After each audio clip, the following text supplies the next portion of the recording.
One of the men, one of the men of the hour, one of the men of the hour is here.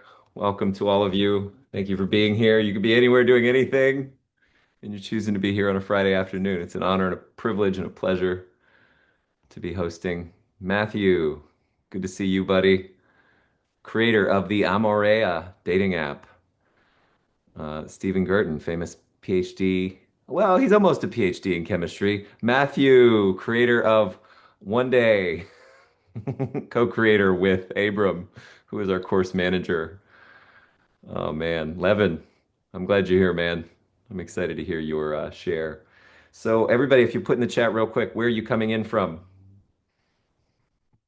Because we're gonna get some exotic answers today.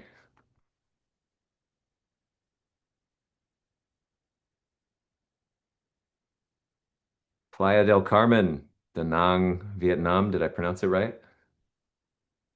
Dana Point, California. He's not on a boat today. Oh, I'll answer the question too, except I'll spell it wrong. Austin, Texas, Nashville, Tennessee. Excellent. We've got a couple more people coming in, um, but we'll start in a way that I consider to be art. Abram, share the video if you will, and then we'll dance with the contents.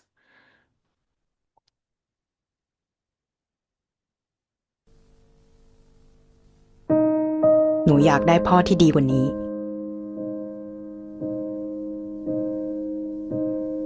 พ่อที่ไม่เป็นใบ้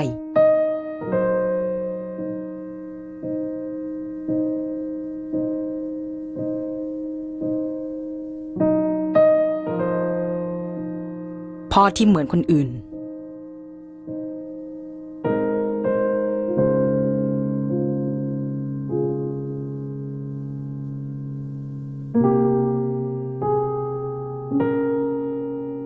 พ่อที่ได้ยินในสิ่งที่หนูอยากบอก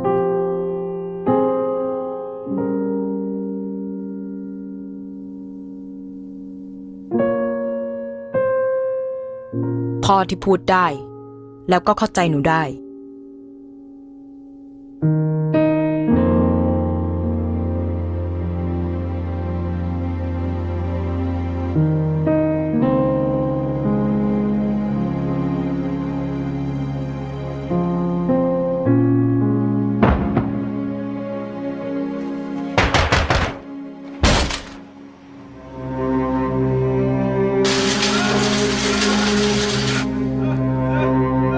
อย่าให้ลูกเป็นอะไรนะคะหมอ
บางทีอาจจะไม่มีพ่อที่ดีที่สุด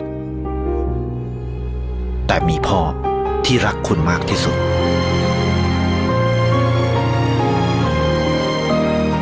ดูแลคนที่ดูแลคุณไทยประกันชีวิต All right, unshare. Thank you. So, intuition isn't just that feature and function in us that tells us what to do when people are late. It is the part of us that I think connects us to something great. So let us together, all of us, oh my God, we're about to have an eight-figure Christian coach enter the room. Um, Welcome, Andres. Thank you for being here, sir. You could be anywhere doing many different things, and you're here with us. It's an honor. Um, so let us actually tune into intuition and invite, and I know you've got a bunch of different perspectives on this. God, infinite intelligence. Jonathan calls it the weaver. I don't really know what in Buddhism or Vipassana we would call it, like the vibration that comes about once we've done enough sitting with Goenka. But let's humble and tune into that which I know Matthew worships, the intuition and God that guides us into more than what we can do or know how to do on our own. Are we down? Has everybody here had enough of an experience of that? Okay. All right. So if you'll close your eyes and bring your right hand to your physical heart and take a deep breath in, let it go. And again, out with a sigh.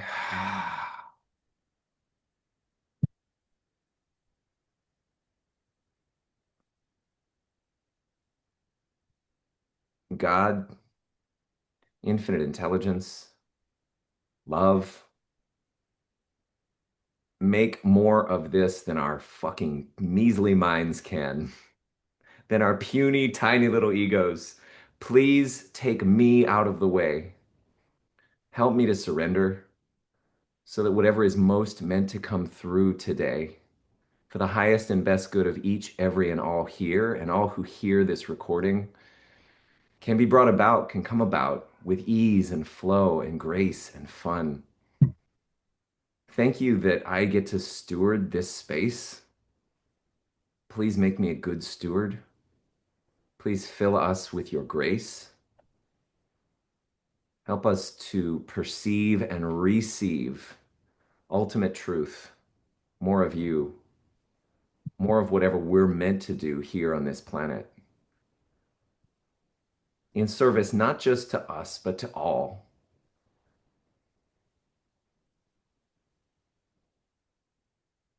Breathing that in,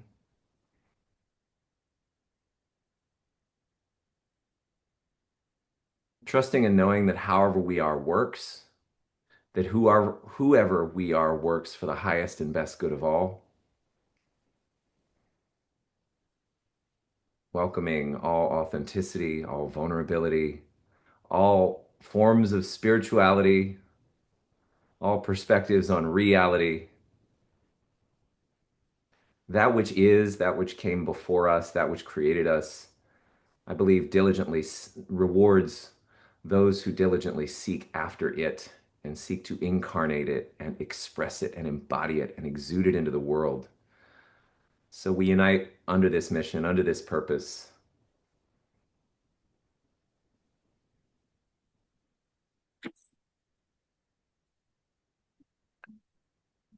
I pray this for myself in the name of Jesus Christ and God the Father. Amen. You can amen to whatever degree, from whatever angle you feel aligned. Welcome to the Mystic Krewe. Who's curious about what the fuck is going on here? All right, great. I will exit. This Oh, too much cursing? That's fine. So the Mystic Krewe. Let's talk about this real quick. Start the clock, Abram. So how today's going to go? I'm going to give you a little bit of framing. And then Stephen is going to share what we call around these parts his living testimony. So, living testimony sounds like a pretty Christian thing. Really, it's what in you have you touched of God, love, and truth, whatever the heck that means for you. And such that you are here to communicate it or share it or inquire into the nature of it and bring more of that into the world. And then we'll have time for discussion, Q&A, and then Levin, if we have time, I want to make sure we do you due diligence, like which at least 30 minutes for you and Steve each. Sometimes when I ask God and infinite intelligence to guide, we go into flow. So with your grace, we will see, how things go in terms of the flow today. Uh, Jonathan Mosenter says, Dharmakaya or knowing in Buddhism, weaver, part of the father who creates synchronicities. It's an energetics term. The weaver is a coordinator. Yeah, who's experienced synchronicities that your mind didn't create or you know, yeah. So I mean, maybe your mind manifested them. I can't be certain of the nature of what is, but I can be certain of what I'm choosing to follow and the benefits and fruits that it's brought into my life and then into Steve's. And that was astonishing, the turnaround I've seen in this man in the past couple months. So going back in, just so we're clear on what we're here for and how and in what way. Who here has directly touched or experienced love, God, truth, or all of the above? Give me a hand up, a thumbs up. Yeah, yeah, I believe so. Okay. Who has been fueled by your experience and desires to bring and share it with the world, even if you're just showing images of you and fellow meditators post-retreat? Yeah, that's what I've seen from you specifically, Levin. And just how you speak of your spirituality, I was like, I want to know more about where he's coming from and what he's experienced.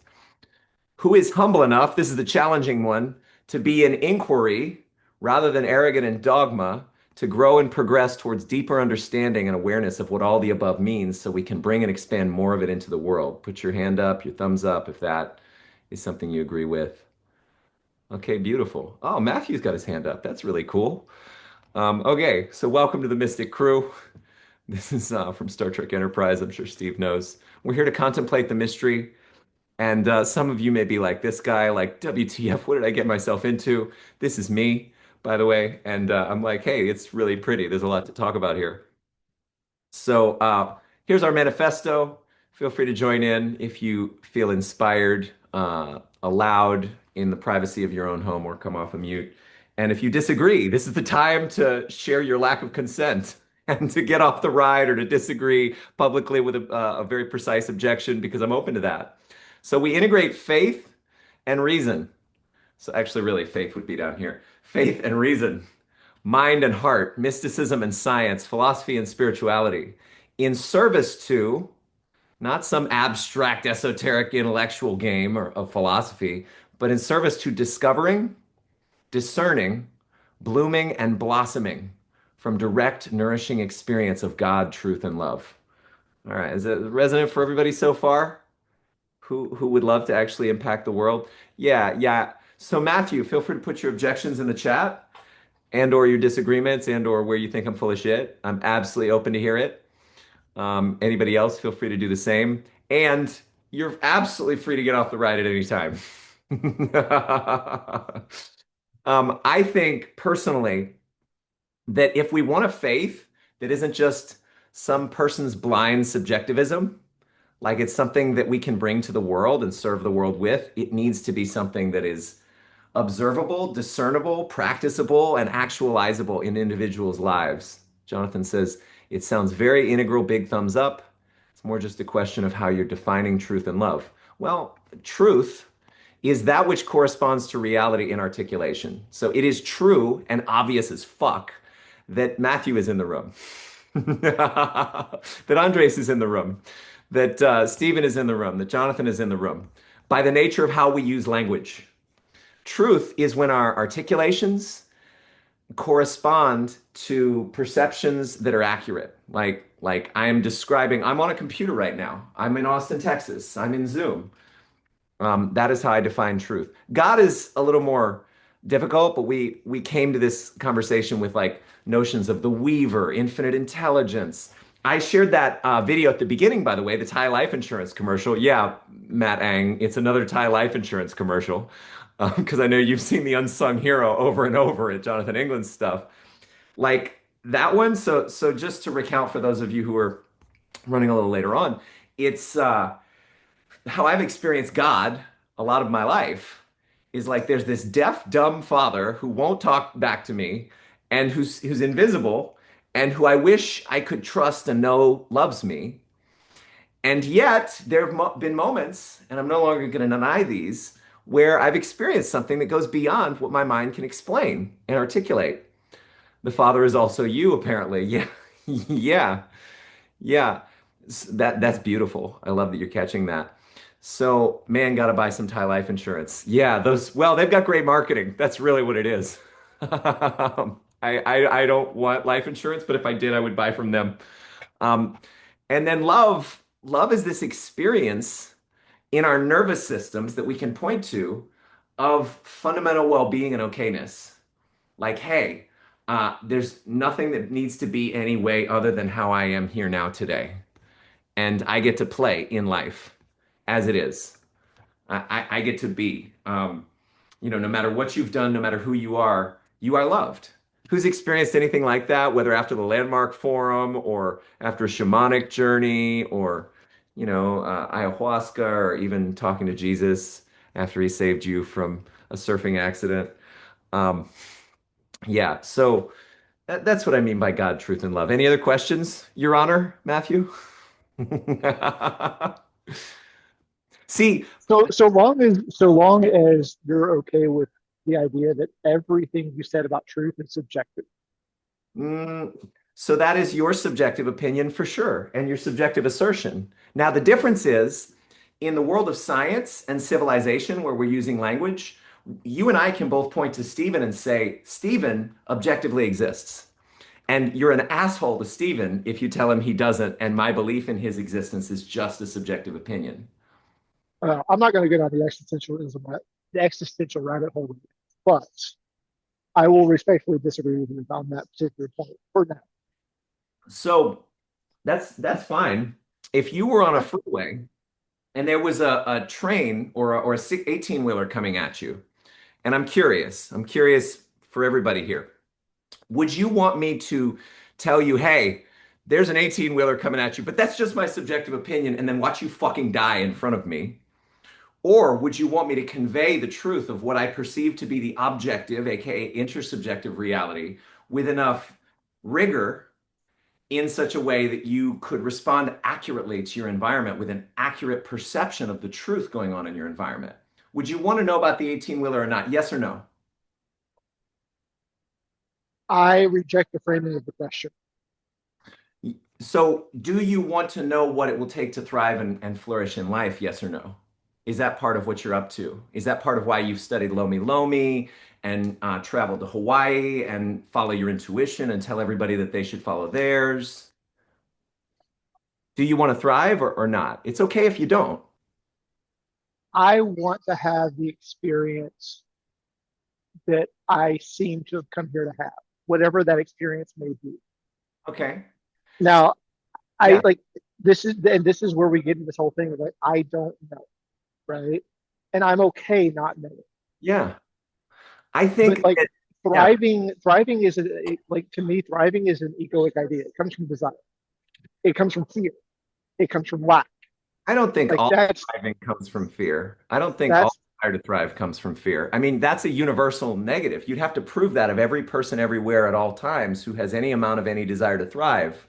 exactly, and I can't do that. But that's why I said to me. So, an open mind is like an open mouth. It's only as good as what it bites down on. That was G.K. Chesterton, right? So, you've bitten down in your spiritual journey on something that tastes good for you, and that has opened you up to more possibility. Was there a time when you were less spiritually oriented? No, actually, I know the answer to this. In your book, you actually tell a story of how you came to act in a more radical way on a non-physical principle for you because you believed that, and then have talked to me for many times over many days, how following that thing has produced results that are different Yes, than you following your mind, and you prefer the results that you get when you follow that thing to when you follow your mind. So absolutely, I don't give a shit what your mouth says. I give a shit how your feet move. Your feet have moved and your behaviors show me that you're committed to thriving because you adapted your whole life from one level to another. And I'll go into these. Like there's at least 5 levels of consciousness. I believe you're committed to living from level 5, which is like I'm all in to do whatever my intuition tells me. And you're here because I admire and respect the extent to which you do that. Just like with my mother, just like with Andres, just like with Jonathan, as infuriating as it was when I was trying to coach him into structural, logistical things for my reason, right? So you're not under threat. There's nothing for you to be afraid of in objective truth. There's nothing for you to be afraid of in the Right. possibility that we might all be here for the same reason. There's no fear.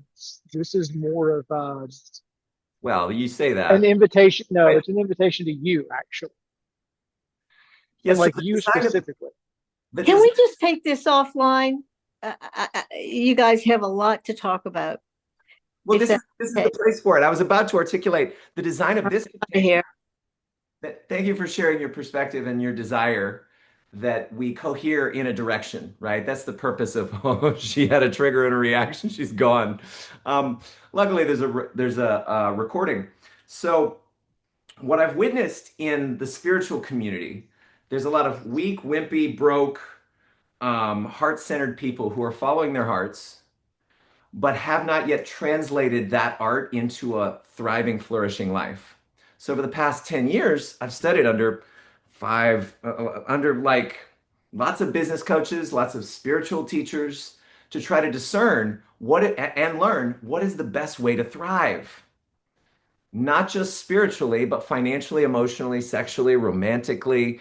And so I'm looking at models, I'm looking at recipes. You will know them by their fruits. And my mother was here because I like the fruits that her following her experience of God and intuition has produced. And Stephen's fruits are astounding. You could have come to me 2 months ago, and would you have thought, Lewis, that you would see this kind of beauty and alignment and profundity in your friend who's like dealing with life? No, I wouldn't have. But the thing is, reason has a spot at the table in that discussion. The mind and intellectual engagement has a spot in that discussion. You know why? Because those who are not willing to bring their experience of transformation, of mystical attainment to the table of group discussion, guess who those people are? I can name some of them. These are, and I'll tell you their fruits, right? So one of them famously, and you could probably name these, led thousands through civil rights activism and religious revival, built a massive multi-state movement, and held absolute authority over his followers. Can anybody guess? Martin Luther King Jr. No, Jim No. fucking Jones. Jim fucking Jones. He Yeah. rejected outside evidence, including media criticism, internal dissent, and financial accountability. He interpreted all challenges as attacks from darkness, and he orchestrated the mass suicide and murder of 918 people in Jonestown. His mystical certainty led to epistemic closure, where he was unwilling to be confronted in dysfunction. That is a fundamental feature of this container that does not exist out there because most people don't have balls or courage to speak to the deep, vulnerable truth of what they've experienced. We treasure that, like the nurse, like, hey, I love you. Other people may think you're nuts because you say you saw God, or you say people kept telling you to go to Kauai. Like, I don't know, did he make that up? Is that a real thing? It sounds like I believe him. I believe him. But then again, the nurse without the surgeon is deaf, dumb, and blind. The surgeon is, hey, in what way may what you say be ungrounded, imbalanced, inadequate as a life philosophy that we could all follow and be served by? And so it's an inquiry. The depth of your dogma depends on the breadth of your inquiry. So for most of this year, I've been coming here and inviting really epic humans here and saying, hey, let's ask and play in what you have to say about the truth, respectfully, gently, lovingly inviting you to articulate in your world, in your way, what you see we ought to follow or that you've followed that's produced results for you. And then we have an intersubjective conversation. This is not the Matthew show. This is not the Lewis show either, contrary to current appearances. This is a space being held where we can, as Shinzen Young said in The Science of Enlightenment, gather enlightened masters and have them speak into each other's blind spots. Now, the tricky part about that is most enlightened masters or spiritual leaders or teachers who achieve lots of epic results out here in the world, they then get isolated because they're manifesting $1 million days, or they have an off-grid self-sustainable village where They don't have peers anymore. No one who's willing to pick at the bear and say, "Hey, wait, what you're saying there, in what way is it true? Does it work? How does it work for you? How can it work for us? How can I make it real for me?" Because none of these recipes mean anything unless I can activate them in my own heart, in my own soul. So do you hear and feel why I'm here, Matthew? I'm here to I learn hear from you. you, but I'm also Yeah, here not thank just you. to take full sale what you say as true, because love confronts dysfunction. Love, I would, if you did that, honestly, if you just accepted everything I said as truth, we would not be talking. that's great. That's great. And so when you say there's no objective truth, or I can't know what the objective truth is, of course I'm going to call it out as bullshit. You're objectively using there is no objective truth. 5 words that we all agree objectively have enough meaning for what you say to make sense to me. I And have never said those 5 words.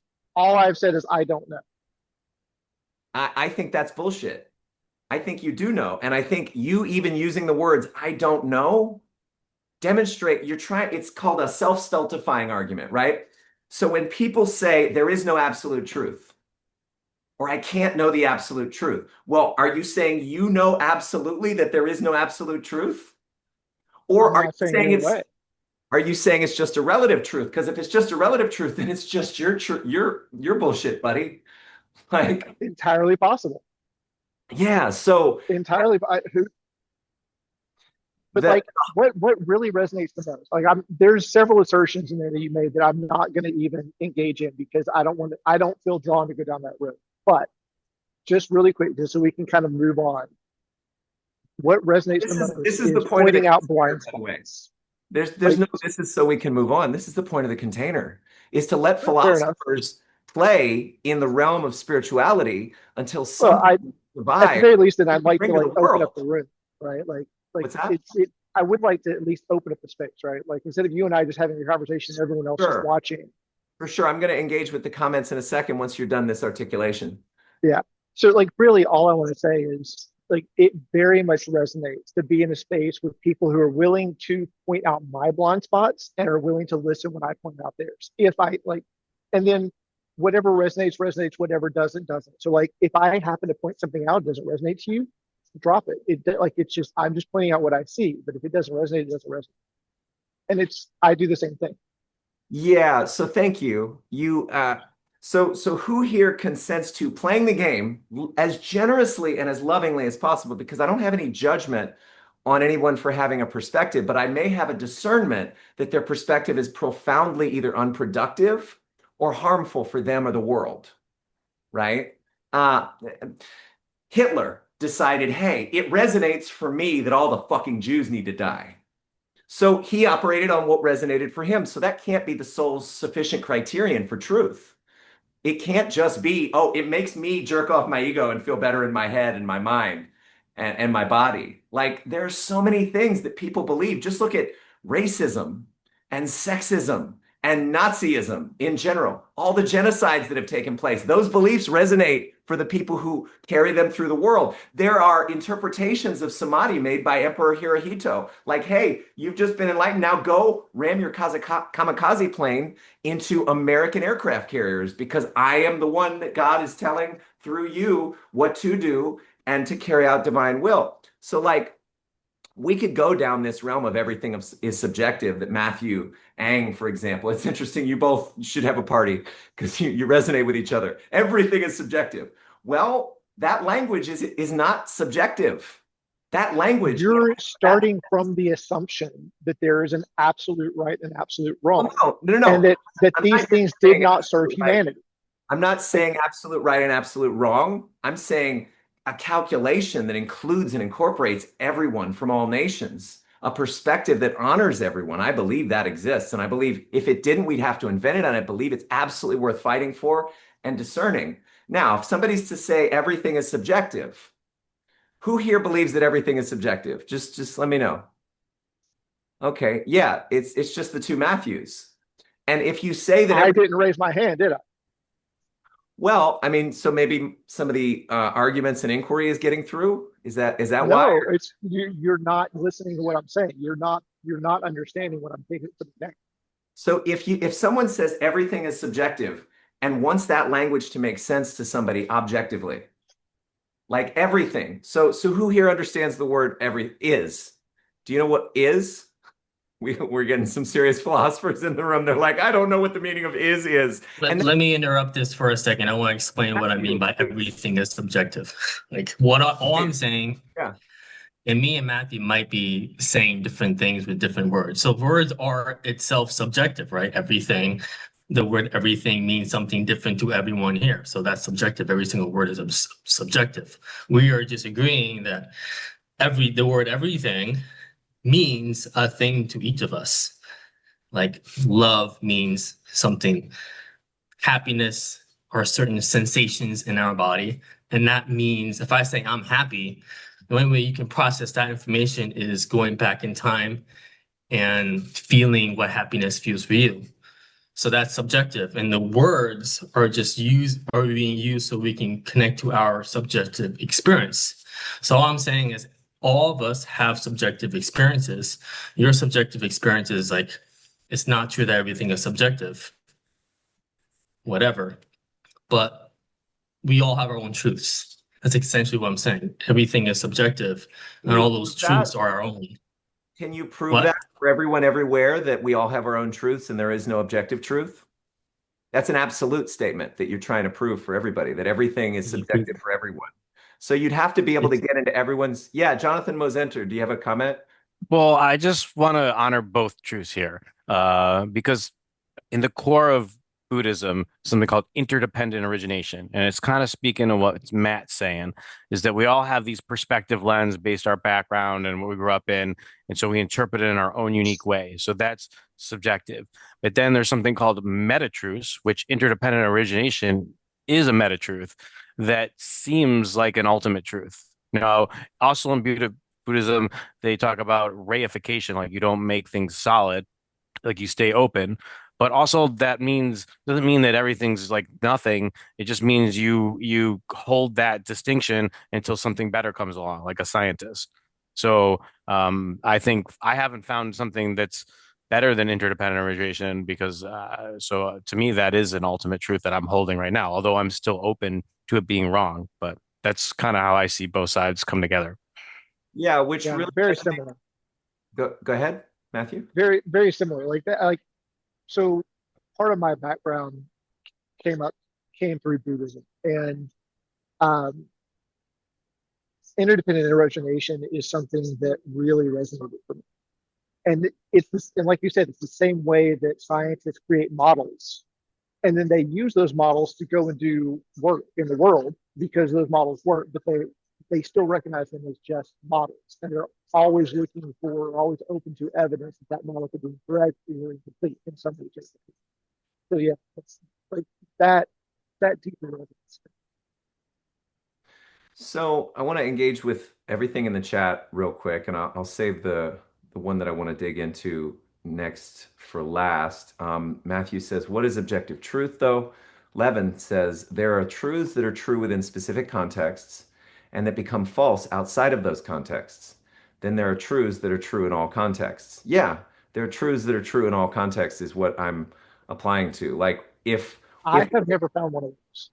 at language, if you're able to use a word that you know all English speakers, like if you use that word in such a way that they at least know what category you're pointing to, then if you use that language to try to say, oh, none of my language ever actually works, no one would actually do that. You're using a language that is at least intersubjectively unfolding, blooming, blossoming the opportunity of communication. Otherwise, you wouldn't speak. So, like, there are truths that are true in all contexts. One of the truths is like humans use signifieds, words, written things to convey information and to communicate between us. No, they don't always mean exactly the same thing for every person all the time. But the fact that there is such a thing as language shows us that we're pointing to something that goes beyond us subjectively, that we're trying to talk about intersubjectively. And the presumption, the assumption of that language is that we are talking about something that doesn't immediately disappear the moment we're not there. If a tree falls in a forest without language to describe it or people to describe it through language, does that tree fall at all? Good question. Absolutely, I'm here to hear it. but our language assumes that it does, asserts that it does while we're communicating about it. And the only reason that signifier can be concretized to a specific empirical referent is because we can both look at this boxing bag and say, booga booga, boxing bag, right?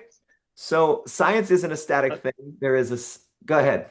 That's also not on all contexts. So that's in human context. We understand language, but if you're gonna say in all contexts, you'd have to include rocks, you'd have to include Okay, that's good. That's good. hippos. We've got a That's bunch of that's we got a bunch of sharp absolute for philosophers. everything, right?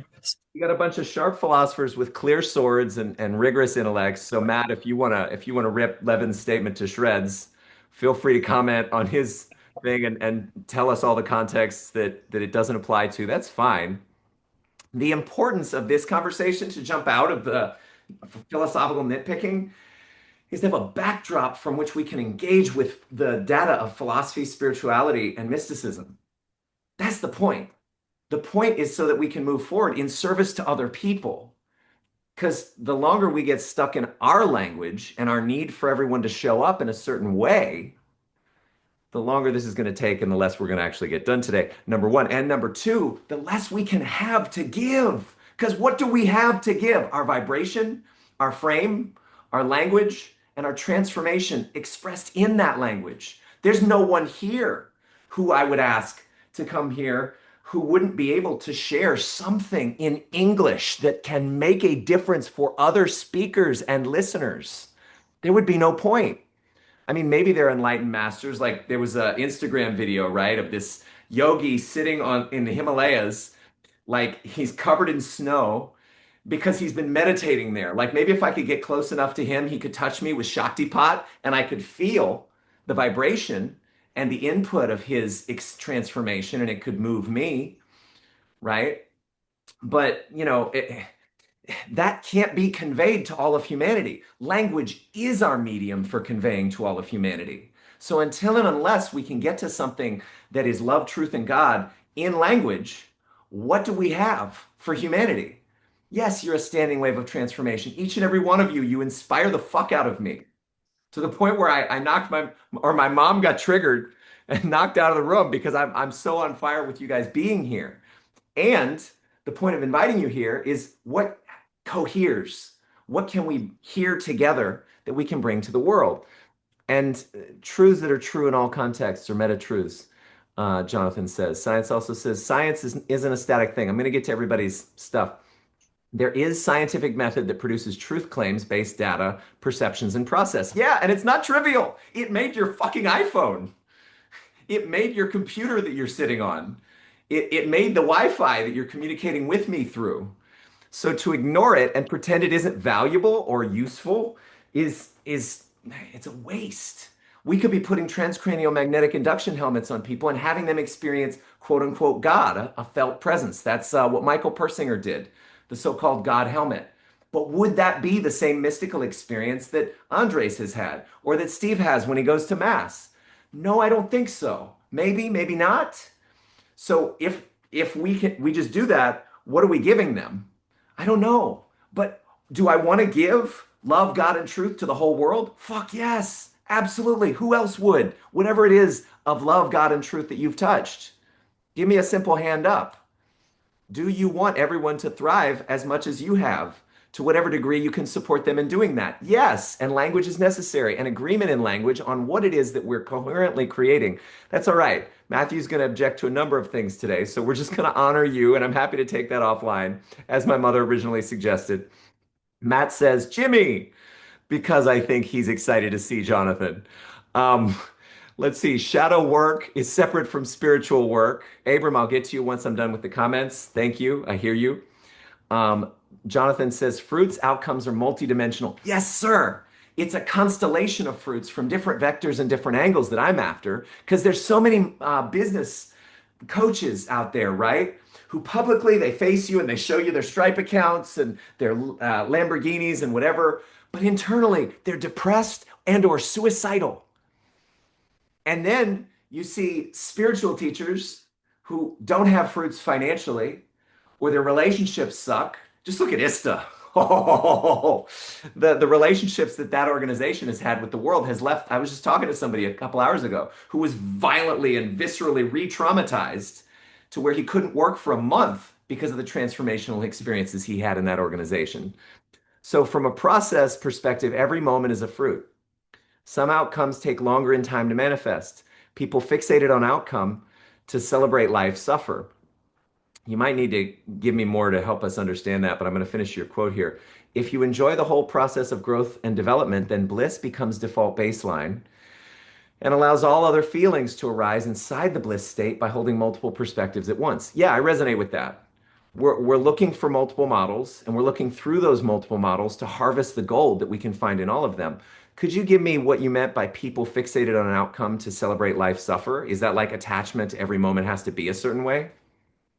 Yeah, I mean, most people like have a desire body, which I think is very positive. And when they don't have their desires met, they life their judger goes bad, bad, bad, and then it drops their energy, Yeah. and then they don't experience life. They have dukkha. But if you like, if I from my perspective, um, uh, the ultimate truth is like, or my ultimate truth, or my interpretation is that somehow magically non-existence wants to know what existence is. So everything after that's a gift. It's a gift to itself. It's a present. Every experience is a gift. Even suffering is a gift. Suffering is an interpretation, honestly. Suffering is a label of bad to an experience. And when you start taking off labels and putting on new labels, your experience changes. Hmm, I love that. And I agree. But the frames with which we play the game of interpreting our lives are valuable, useful, and impactful, and they're not trivial. They're infinitely relevant, in fact, which is why I've got multiple frames here at the table to see if we can find our way, zigging and zagging through these frames into the truth. So if you'll slow a little down in the chat, it keeps multiplying, so I keep trying to finish it so we can get to where I felt inclined to go next. In Buddhism, the three universal truths are impermanence, anicca, anicca, anicca. That was Goenka. And two more that stem from that. Non-self, anatta, non-satisfactoriness, dukkha. Yeah, so Jonathan is using that phrase. Stephen is our professional scientist trained in chemistry. As a scientist, yes, a model's worth is precisely its predictive power. So Aleister Crowley famously thought, oh, mysticism can be approached in this way. Scientific illuminism, the aims of religion, the method of science, and the lived, practical, pragmatic fruits that we bear inside of our lives are clues as to frames and practices that could benefit people beyond us. The model is a tool always, a guide to action to be superseded when a better tool is more appropriate to living context. Why can't it be shared with all humanity? What's stopping it? Well, okay. Yeah, I think you're really going to like this part. I've spent the past year looking at what I call Pascal's casino. Pascal was a famous French philosopher who said, hey, there are at least four options. Either God, the Christian God exists, or he does not. If he exists and I give him my faith and obedience, then maybe I'll go to heaven. If I believe he exists and he does not, well, maybe I'll be a better person. So, okay, those are both good outcomes. If I believe that he exists and or I don't believe that he exists and he does in fact exist, well, then I'll go to hell and suffer for all eternity. If I don't believe that he exists and he in fact doesn't exist, well then, no loss, no gain, no loss. So he said this is the wager. You can bet either way. It's a 50-50 shot. And his argument was, well, there's more subjective benefit to me if I go the direction of this frame, because I like the idea of being a better person and I like the idea of not burning in hell forever. But here's where it gets fun. We're not just facing one Pascal's wager. We're facing 150,000. If you look at all the different spiritual traditions in the world, those are different things you could wager your life on. You have one life. You can do anything that you want, but not everything. You have a limited number of calories. You have a limited number of seconds. Well, Andres may end up immortal. We'll see. He may rise like Enoch. We'll see. But the whole thing, the point of what I'm saying is that while we're here, let's find the frame and articulate the frame and share the frame and the recipe that produces the greatest results, the best fruit for the most number. Now, we're about to hear from at least one person who maybe not, we'll see, Steve, thinks that some version of Christianity has been at least the best frame for him, at least to have his life work. And what we're after, I think, is workability, not abstract philosophical, rational, creativity or whatever. So Abram says, words are without a doubt subjective. I could say I love you to somebody and all they hear is fear and pain and lack based on their own experiences and stories about love. Yeah, I agree. We all have our own occurring world and our own interpretation. That does not negate that tree means tree to more than just me, or car means car to more than just me. No matter what story I have about it. I mean, if I walk up to you, Abram, and I say car and you think bunny, like there's an obvious correction we can make to fix that. There's an obvious problem with that. If you think that's bunny, you may run to it on the freeway and try to hug it and then it kills you. So the same could be said about offering somebody help or compassion or empathy. My idea of what that looks like could vastly vary. One person's pain could be another person's kink, correct? And one person's love and fulfillment and joy can be another person's suffering.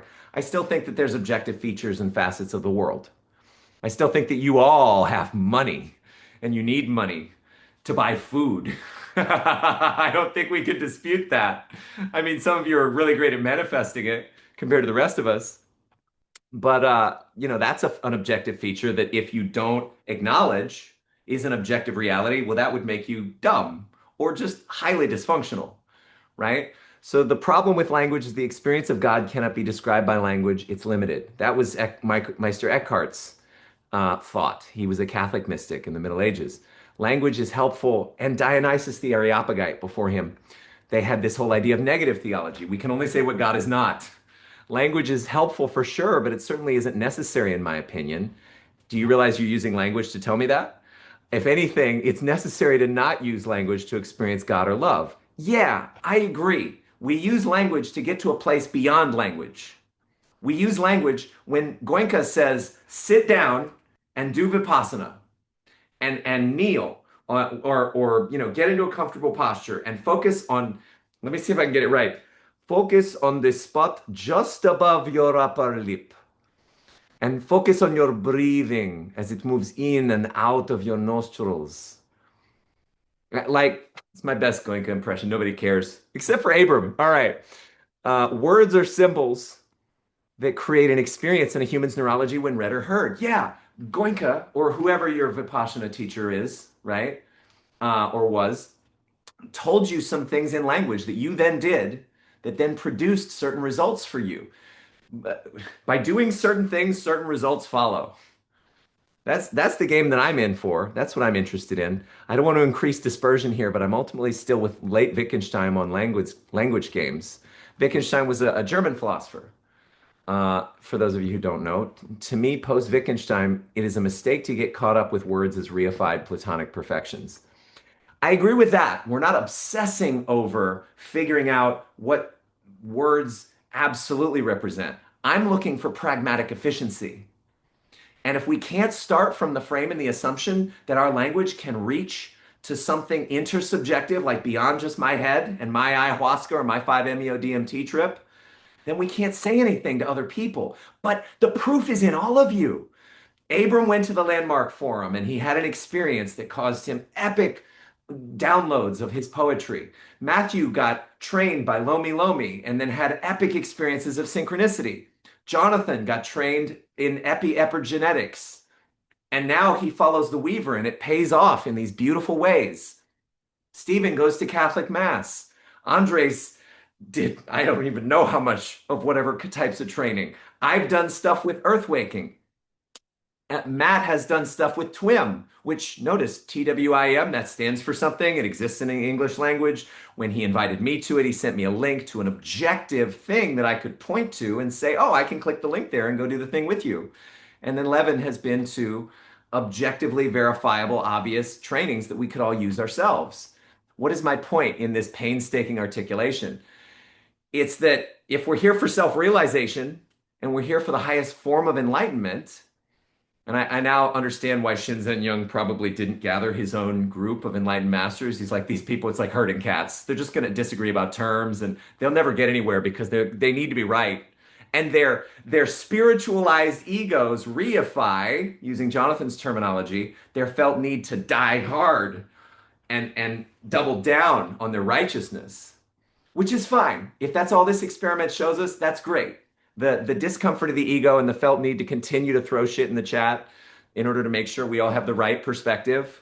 Because here's the thing, the ego is the thing that needs to be right, that needs to have the right answer, that needs to defend, that needs to make sure other people agree with the frame, or that everybody understands I'm not going to follow that frame, right? And that was my realization this week. I realized, oh shit, while I still believe in the mission of the Mystic Krewe, perhaps all that I did here was to erect the most complicated, convoluted container so other people could get invited into my internal spiritual process and support my intellectual ego in arrogantly and pridefully fighting and sticking it to God as God was inviting me to surrender to my intuition. Sorry. But we're about to redeem that mistake by inviting somebody who I believe can give us a story that will be inspiring and enlivening, perhaps to somebody's. C11, you see how this goes. I want to give space to everybody to express their perspectives, and this is what happens sometimes. Um, but before we do that, I just want to cover and capture. So please stop putting stuff in the chat. I don't want to turn it off, but I want to make sure that everybody's voice gets into the room so we can engage with it. And then Abram, and then I want to go back to the comment.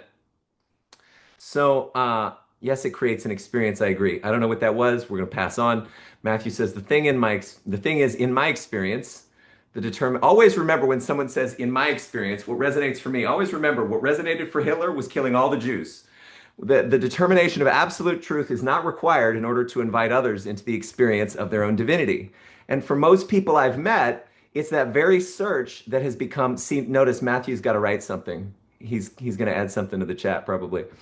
And for most people I've met, there it is. The ego must speak. The ego must speak. We got to correct that guy who's talking, even if it means everybody else has to now be drugged through another comment. And for most people I've met, it's that very search that has become the thing that is preventing them from having that experience. Yeah, that was my realization this week. I was like, holy shit, to whatever degree I invite other people to tell me their perspective on what God, love, and truth is, it prevents me from simply doing what Andres, John, my mom suggest has brought them. And now Stephen, this year has been this incredible adventure of people around me whose perspective and fruits I value showing up in my life and saying, Jesus Christ, follow Jesus Christ. And then, so in the midst of all that, I read The Case for Christ. This was an investigative journalist whose job was to fight to find hard-nosed, clear, clean evidence. People would either die or live based on the evidence he found and turned into newspaper stories and copy. His wife converts to Christianity. He's like, I'm going to prove her wrong. This is uncomfortable. I love being an atheist and drinking as much as I do. So he spent 2 years doing more research than anyone in here has, using the top resources he could find. And what he found was we have more evidence for Jesus Christ than any other historical personage. Even Alexander the Great, we have more manuscripts. You read The Case for Jesus by Brant Petrie. Steve, you're going to love that book. He's a University of Notre Dame apologist and philosopher. He's like the new Scott Hahn. He says, Bart Ehrman seems to think that Christianity is all legend and it's all made up. No, this guy's full of shit. The gospel writers were writing Greek biographies, and they were close enough to the events in question, credible enough to the events in question, that we can actually trust and believe that what they were saying was true. So then the question becomes not did Jesus live, not was Jesus legend, but was he a liar, was he a lunatic, or was he the Lord? So to all the best experts that Lee Strobel in The Case for Christ, who he investigated, he was like, is he a liar? Can we tell that from the available historical evidence? It seemed like no. Is he a lunatic? Well, from the evidence of psychiatrists, it seemed like no. So then the answer seemed to be, well, perhaps he was who he claimed to be. Now, let's go back a little bit. Every human feels the inspiration and desire to do good and not do bad. I absolutely honor that you may think killing babies is what's good. That's fine. I mean, it's not fine, but your intuition, whatever resonates for you, right? But who actually experiences conscience and the desire to do good and to serve the people around you? Yeah. Okay. Yeah, who feels the need to share your perspective in the chat so that it can benefit us? Oh yeah, obvious. So that's an example, right? Wherever there's a law, there must be a lawgiver. We see this when we look at local, state, international, NATO, UN law. So if we experience the compulsion just to go in the direction of love, God, truth, or beauty or goodness to any degree, we are following out an inspiration that I believe was placed in us, placed on us, written in our hearts as conscience. So if there's an infinite intelligence that put our planet in just the right spot in the solar system so that water would not evaporate and would not freeze, who put dozens of cosmological constants in just the right fine-tuned spot so that we could come to exist, do you think it's maybe smart to do what that weaver wants us to? To seek to understand and know where that thing wants us to go? And here's the thing. I've got people Andres is one of them, who've made more money and produced better results than most people in this room. So I'm like, let me humble myself. That's where I've been going, by the way. I want to know what the fuck his answer to this objective, subjective truth thing is, because it's producing results that I'm sure all of us would want.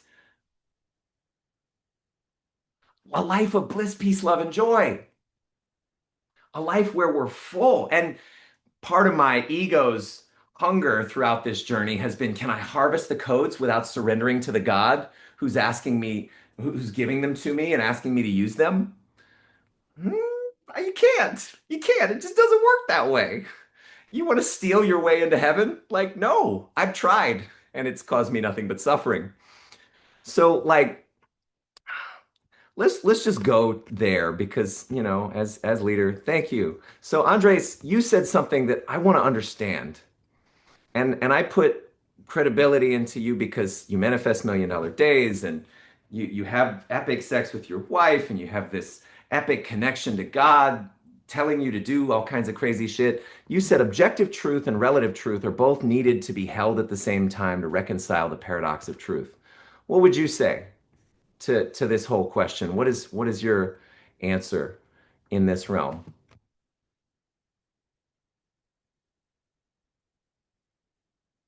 He's enjoying being in the chat. I'll type it out. Okay, gotcha.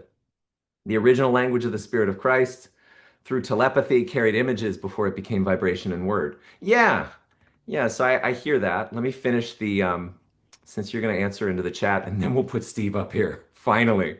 Um, so the thing is, in my experience, the determination of absolute truth is not required in order to invite others into the experience of their own divinity. No, it is not. But the intention to do so, the intention to experience that absolute truth is necessary. Even in Buddhism, the intention to experience a state of non-desire requires an intention. Like, oh, I desire to experience non-desire. It's not something that I feel drawn to seek anymore. To me, it very much feels like a distraction, which in my training from mastery systems feels like is always when someone has cut off part of them that they're not willing to feel. Now, I realize I'm not a facilitator here, so you're all probably already flipping me off in your heads. Fine, that's great. And we're having a fun conversation. I can tell because Matthew is giggling. So, like, I feel is a stronger articulation and expression. And I know Jonathan is trained in this conscious language. I feel, it feels, I feel happy. It feels like happy. There's a dissociation. I know Matt is also trained in this. So like just because I love you, and boy, is it not fun to call out dysfunction, but it is kind of. I think there's part of you that has put up an intellectual or an energetic wall to being in an inquiry or to being available to a deeper truth beyond what you've already decided is the end of the road. To me, it very much feels like a distraction to seek anything else. Moving on to Jonathan. Dukkha, suffering. And I already got you. You're just going to reject it. It's fine. I love you anyway, Matthew. Is not ultimate truth in Vajrayana Buddhism. Suffering can be transcended with development in very specific lines of development in the mental plane. Cool. Yes, I'd say dukkha and anatta. Oh, so now they're way down the road of Buddhism. Are derived from anicca. Clinging to the impermanent leads to suffering. No clinging, no suffering. Yes, sir. I 100% agree with that. I read the Tao Te Ching recently and I was like, yes, non-desire. Let's all go there. The caveat is that all beings cling, only arahants are completely free of clinging. Why are you agreed? Thank you for that contribution, Levin. Why are you implying language is above life and reference and not horizontally an actor in the flow of life? Stephen just doesn't want us to engage with it. As above, words create a physical affect in the listener.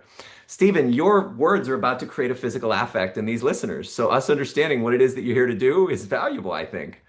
I don't know what resonated for Hitler. You're right, Matthew. I don't. But I can. So behavior is the highest form of communication about what someone is committed to. Behavior is the highest form of communication about what someone is committed to. I don't give a shit what somebody's mouth says. I give a shit how their feet move. And if their feet move in the direction of killing 6 million Jews and other people, I think there probably was some resonance for that guy in the idea of moving in that direction. The original language, oh, so Matthew's resonating with Andres. Same thing happened to my friend the day he met Maharishi about the original language. We never got to Abram's question or comment. We're about to. Abram, actually, you know what? Let's just turn off the chat because no, these cats, it's difficult to wrangle them. They're just going to keep commenting. Abram, you're the co-host. If you can figure out how to do that, feel free to do that soon. But Abram, what was your question? And then I'm excited to see Andres' response in flow. So I just wanted to offer this is a beautiful conversation, and Abram says, this conversation is fucking awesome in direct chat. Thank you, sir. I'm glad. Yeah, well, I just wanted to offer something in this context because, and I even bring it, to a Judeo-Christian context, and in the pursuit and inquiry of truth and all the things we're discussing. I point to both Genesis and Ecclesiastes, and whether you're Christian or not, and whatever that even means to be a Christian. Christ himself was not Christian. But the question I always ask, and I feel is powerful, what did these men mean who wrote those words? And people cherry pick parts of the Bible. Some in the Old Testament, I'm my father's Jewish, and I was not raised Jewish, but I've always been in the inquiry of what are these words and why do these men write these words? And some things say kill your enemies and their children, and and like it says that in the Bible to make slaves, or the cultural context. But anyways, pointing to Genesis and Ecclesiastes, the question I ask, what did God mean when he said what he sees it? What did God mean when what he sees as good? What is good in God's eyes? And because morality, ethics, legality, what's good or bad, what's right or wrong, what should or should not be, morality, ethics, legality are always a conversation of culture, of where civilizations have argued over the millennia of what is good and bad, and that is subjective. And I believe what God sees as good, and what I say is God is is a word I'm pointing to. It might not be what you see as God, but when I say the word God, I point to something that I can't describe other than using that word. But what I see is what God sees as good is in the realm of integrity. What is basically what is created with words in a full functioning order. And, so what I may be wrong, but I believe what God sees as good is when heaven and earth are aligned, when God and human, the ideal and the actuality can join and become one, when darkness in all its forms is dispersed and transcended into light, and like a eternal ticking clock, the hands of chaos inevitably keep turning towards order. That's kind of our superpower as humans with words. When light and life and all its glory transform and fully conquers all death and darkness, it faces along its path. But that being said, what is good in my eyes is that which is whole, complete, unbroken, and in full functioning order in the eyes of God. What is good is that which is divinely approved, out of that same formless, empty, meaningless void,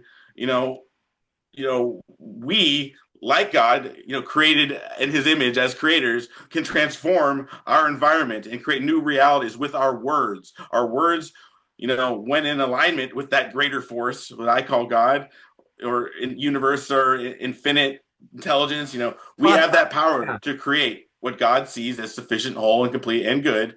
Well, And you it were is a quoting gift from to and something. from God, to ourselves and to every soul in the entire universe when we also create that which is good. Yeah, thank you. Integrity, the power of word. Yeah, that's pragmatically obvious to anybody who's done any amount of landmark. I mean, like, or any amount of training in conscious language, or feel free to prosper. Thank you for that. I believe that God operates through, and the law of integrity is a reflection of our divine power to create through our word, and that what is whole, complete, and perfect is what is good. Now, there may be other categories people put around that. Let's dance with these two because I know Stephen keeps trying to shoo everybody away so we can get it. He's like, no, don't even quote me. You're like, don't quote me. Oh, he's got Greek on his shirt. That's my first time I've noticed that.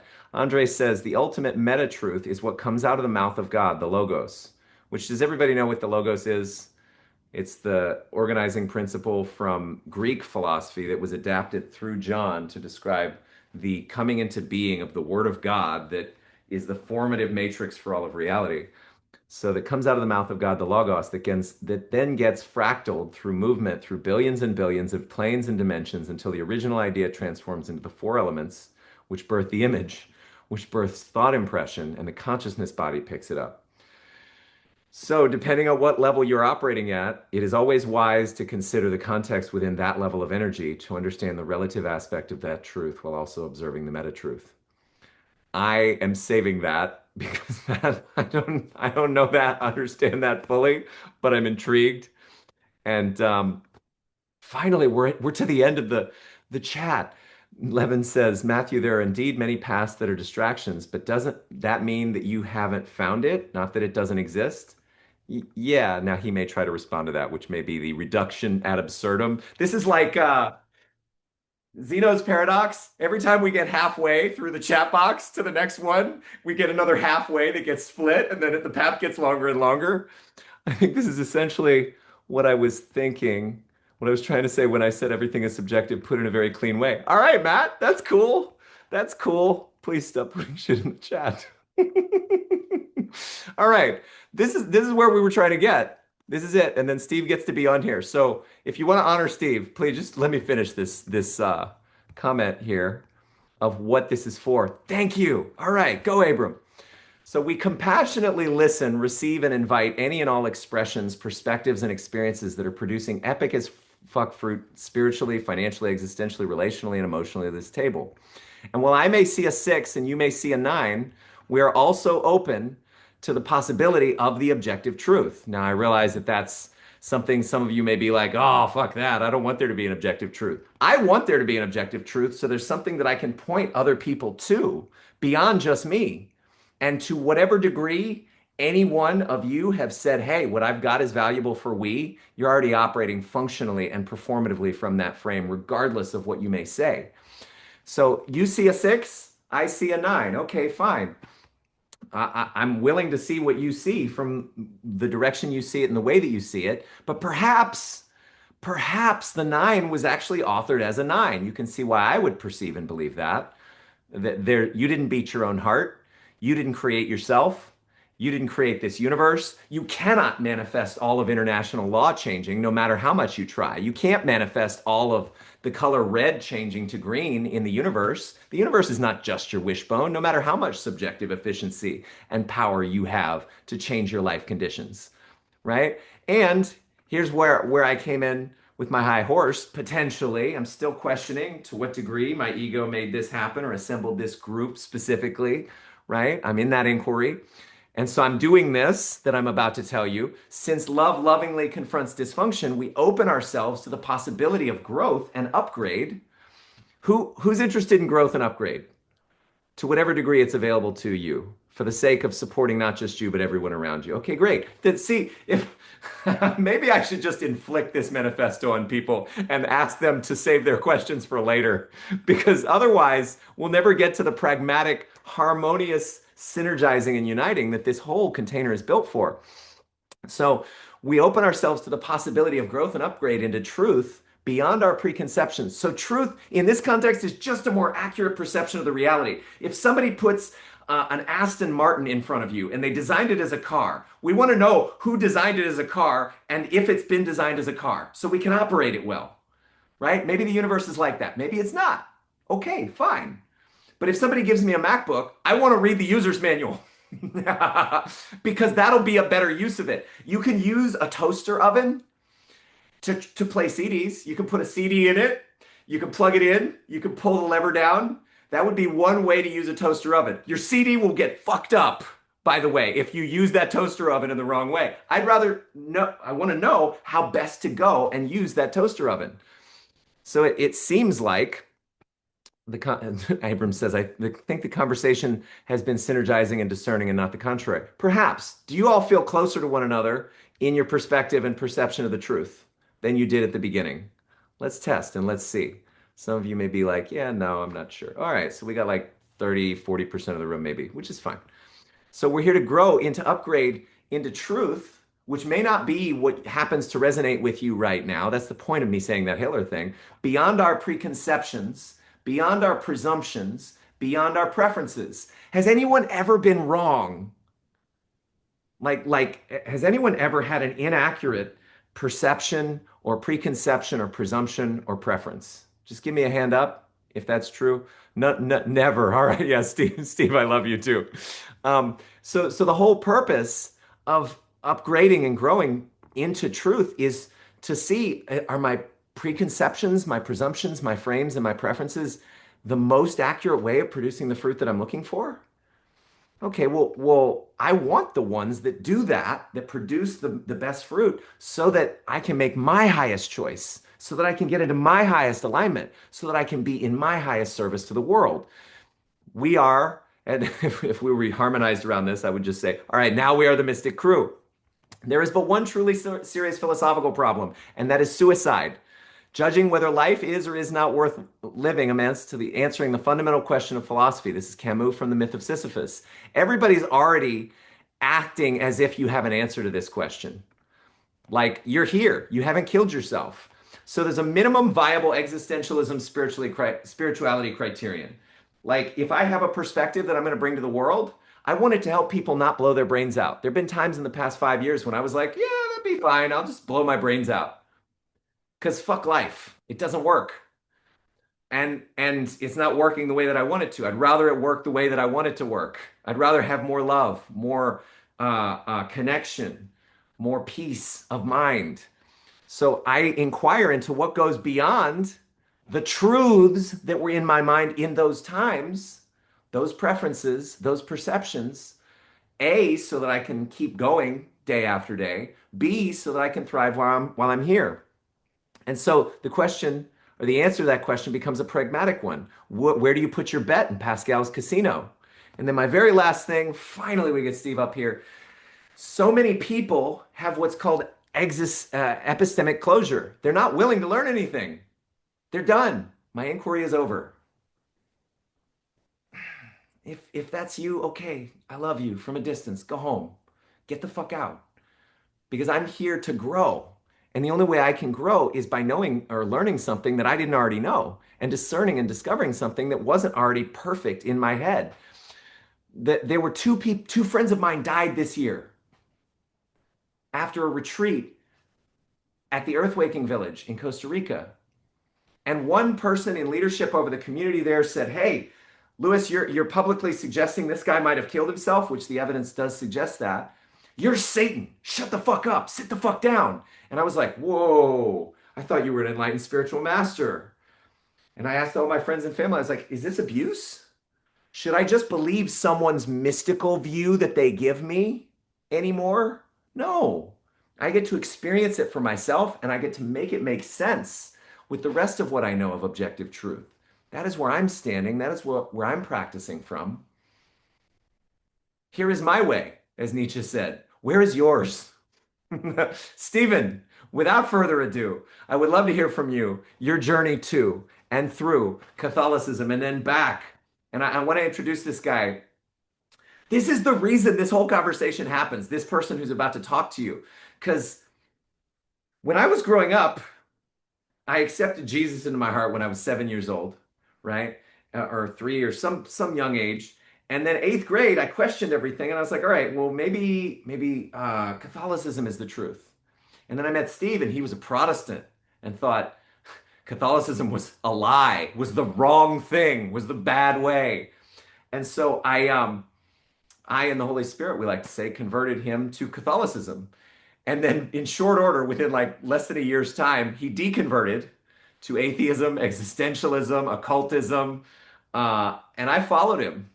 And it's been an adventure. And I wouldn't trade it for the world, man. I love you so much. I'm so grateful that I've got to be on this journey with you and that your full mind and heart are lit up again and that you believe and trust in your journey having value for people and sharing it with such enthusiasm, no matter where you've landed. So, I'm not going to tell your story. I'm going to shut the fuck up finally.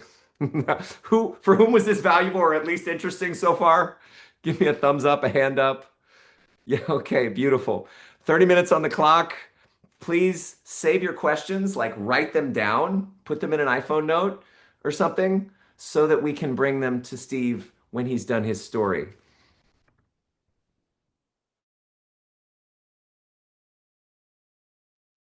Well, thank you, Lewis. Thank you for introducing me. That was a little much, but anyway, hey guys, I'm Steven. It's great to meet y'all. Abram, I knew you from the other group. It's good to see you. Anyhow, yeah.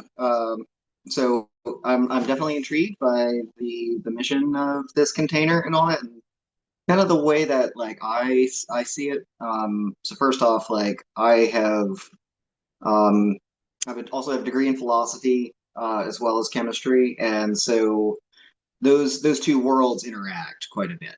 I can't take off my philosophy hat permanently, and I can't take off my science hat permanently either.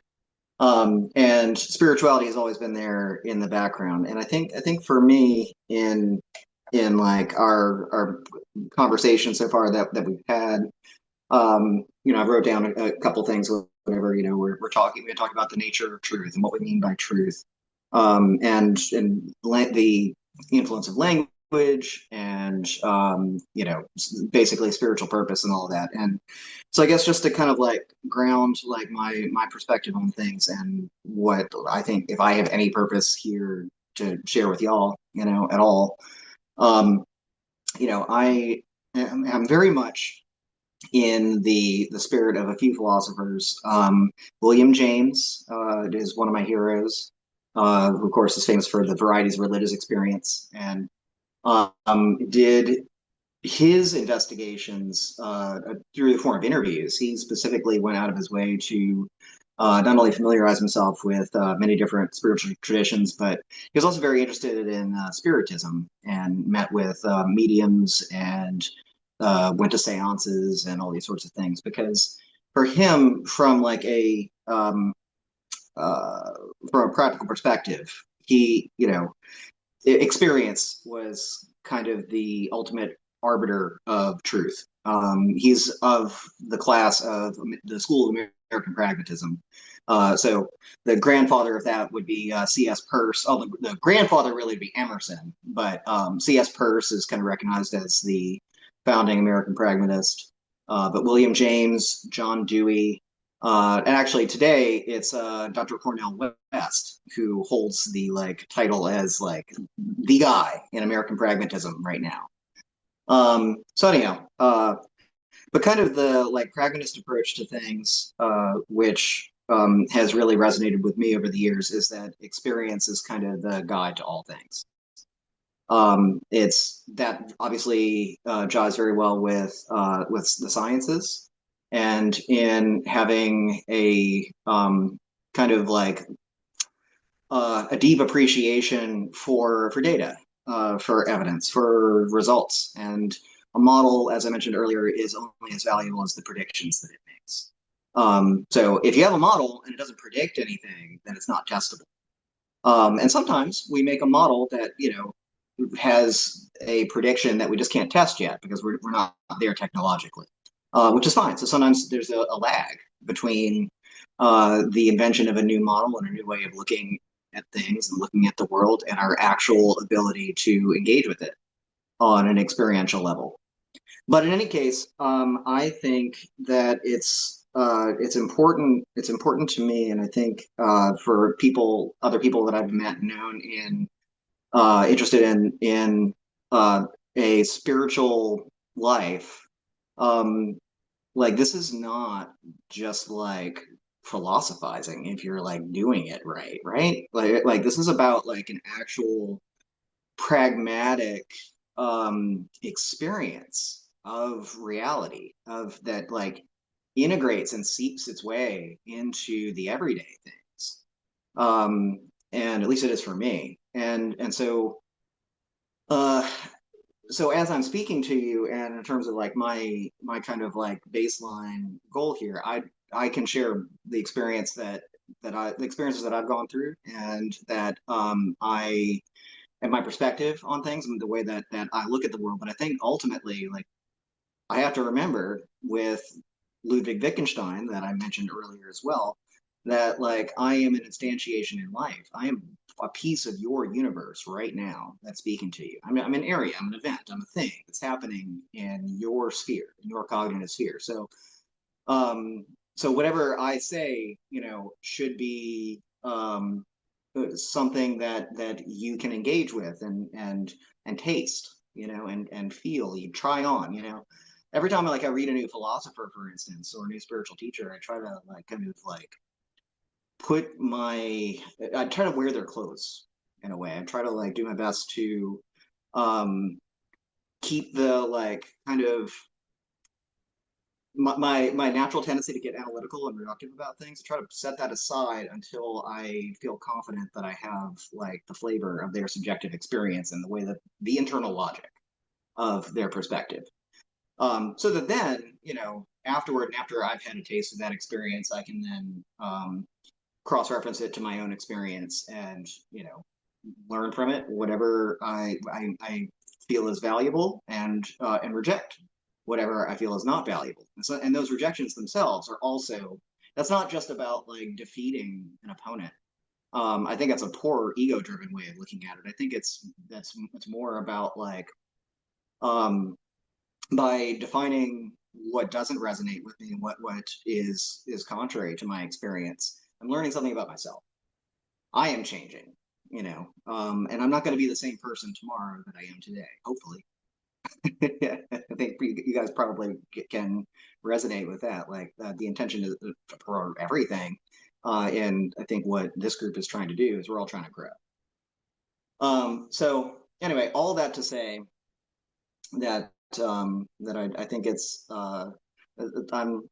I'm honored that I have y'all's attention right now, and I hope that like my presence here, not just what I'm going to say right now, but just going forward in the future, that I can contribute something to y'all, and that y'all can contribute something to me. I personally, I want to know much more about Buddhism in particular, because I know the basics, but there's definitely some some experience that in here that I can I know for a fact I can get some fruit out of, and things, unexpected directions that I don't see coming. I'm excited about that too. So anyway, so all that to say, I may not sound very much like what somebody might imagine a Roman Catholic is supposed to sound like, in the sense of like the church as an institution with a pope, for crying out loud, has literally a book of teachings, and if you are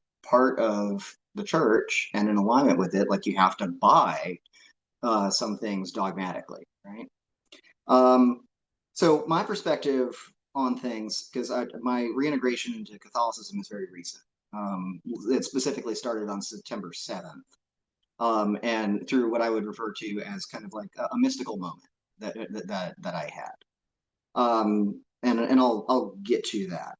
But just I think Lewis kind of sketched in some of the background for me personally, because I was raised cradle Catholic, baptized as a baby, and everything like that. And in my youth, I really did not have any spiritual inclination whatsoever. I wasn't interested in it.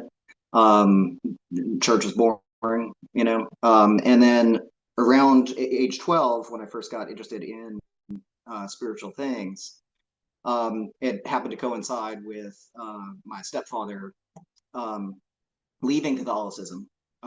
He was also what Bishop Robert Barron calls a beige Catholic. This concept of like the kind of churchgoer who's like culturally part of the faith community, but is not really not engaging in like a passionate way, in a like a deep way. And so he personally found much more spiritual food in a charismatic Christian church, a non-denominational church, that of course had its own ideas about Catholics, and a lot of the members were former Catholics. And so when I became interested in spirituality and deeper meaning in life, it was served to me on a plate in the form of like guitar worship and like people speaking in tongues and laying on of hands and faith healing and all of these things. And I became very integrated into that community and into the youth group. I was very, very passionate about it, and I actually I thought my calling was to become a pastor, a non-denominational pastor in all of this. And Lewis and I met. We went to the same high school. We actually ironically met in a church because I was using the small chapel at our high school, which is a Catholic high school, to go pray. I wasn't a Catholic, but I mean it was a sacred space. And so one day, one of us, and neither Lewis nor I remember who went first, but one of us asked the other one if, hey man, you want me to pray for you? Do you have anything going on or whatever? And we struck up a conversation, and then that became the basis of our friendship to begin with. And so we spent a couple of years there, kind of going back and forth because I was Protestant and very much against the papists, and really thought that Catholicism was full of paganism, and at the time this was before philosophy really, and I had a very absolutist view of like the nature of truth and spiritual truth, and that like there are the guys that are right and there are the guys that are wrong, and it's the job of the guys that are right to convince the guys that are wrong of their error. Um, and so in the end, mostly through like intellectual means, but Lewis provided me with enough like intellectual evidence at least to show that like the Catholic Church had an historical development that uh, it felt like it had a much higher and tighter claim to the message of Jesus, to the person of Jesus, and to the original apostles and whatnot. So I became a Catholic. And kind of continuing from Protestantism, but then into Catholicism, I had a very rigid sense of what the Bible represented, that the Bible had to be literally true, every word. I was a believer in creationism, outright rejected evolution, the theory of evolution. And by the time I started college and started studying anthropology in college, which was my first major, I resolved that I was going to go through biblical contradictions so that I had an answer for the ultimate skeptic. Very much like a Cartesian project, and I wasn't really familiar with Descartes at the time, but I wanted to be able to answer the ultimate skeptic. And that ended up leading me straight out of the church in the end, over the course of months, because I essentially I was unable to answer the ultimate skeptic that lived in my head. Not that I actually met the ultimate skeptic. And then furthermore, as I learned more about biology, I became a believer in evolution, and in kind of like the naturalistic model and materialistic model of the universe. And then further through studying anthropology, and then philosophy, that I started accumulating philosophy courses. I started to perceive basically, well, hey, the church and Christianity, this is a human construct amongst other human constructs that has a cultural history, and you can still see the imprints of all these other footsteps along the way, right? And kind of like the final proof to me that like all of this was untrue and that I needed that I could leave the church and whatnot was going back to mass and receiving communion. And I had always had a direct like physical spiritual experience of receiving the Eucharist as a you know in some language you might say like a prana, or I could actually feel like spiritual circulation within my body. And I was still able to have that experience despite having zero faith, which then led me to conclude, oh well, it's all just neurology. I came across, the story of Phineas Gage, the railroad worker who had a pipe shoved through his brain, and after the accident became a totally different person. And so there's like, oh, that's just more evidence that like all we are is body. We're big sacks of meat, and I didn't disparage spiritual experiences or say that they were unreal. I would just simply concluded that they were neurological. These were neurological states. Like it's something that a human body is capable of consistently reproducing given certain experiences and incense and chants and connecting with other people but that ultimately is all meaningless. Kind of like absolute truth sense. And then, of course, it didn't hurt that at the time I was also looking for moral license because I was very straight laced by the book kid in high school, and so I felt like uh, I was like behind in terms of like cosmopolitan world experience. My friends had all drank, they had all had sex, they had all smoked cigarettes, they had all done rock and roll. And then now I was allowed to do all of that and not feel any kind of way about it or whatever. So I became an agnostic and then a hard atheist. And then I got into Ayn Rand for a while. I think a lot of us go through that phase. If by the way, y'all have never seen the Simpsons Ayn Rand School for Tots, look that up on YouTube. It's hilarious. The Ayn Rand School for Tots. Anyway, so and then into my life came an occult order called the OTO, Ordo Templi Orientis, based on the philosophy and religion of Aleister Crowley called Thelema, which is the Greek word for will.